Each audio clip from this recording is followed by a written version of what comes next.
আপনারা সবাই জানেন 2018 সেই নির্যাতনের কথা, 2018 সেই নির্বাচনের কথা।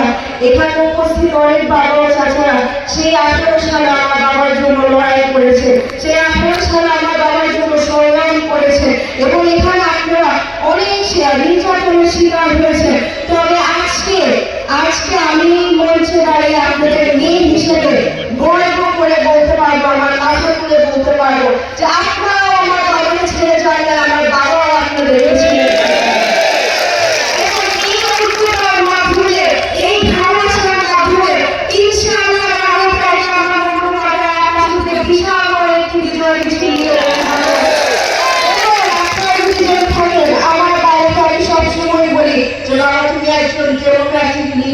যেটা অর্থ হচ্ছে এমন একজন লিডার যে মানুষকে সাথে নিয়ে কাজ করে, মানুষের পাশে থেকে মানুষের পরামর্শ দিয়ে কাজ করে।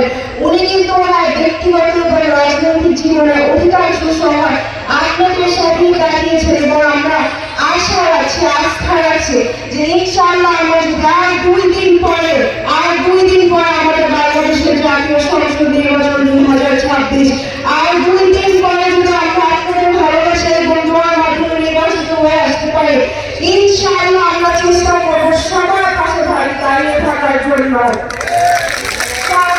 চেষ্টা করবো সবার দাবি রাখার জন্য, সবার দুঃখ কষ্ট শোনার জন্য।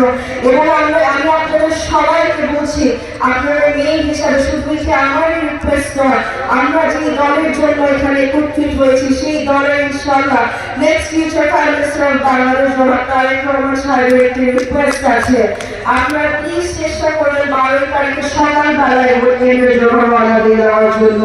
আমাদের ভোট আসতে শুরু হয়েছে সকালবেলা 7:30 বাজে।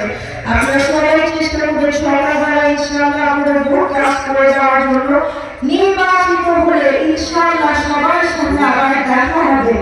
এবং আমি আজকে আমার বক্তব্য শেষ করতে যাচ্ছি আমাদের এই দলের খুবই সুন্দর একটি স্টেটমেন্ট নিয়ে, যে স্টেটমেন্ট আমরা মাথায় রেখে মনে রেখে কাজ করে যাবো যে আমরা শুধু এই দেশের উন্নয়নের জন্য কাজ করতে এসেছি। সেটা হচ্ছে আমার আগে আমরা, আমাদের আগে দেশ,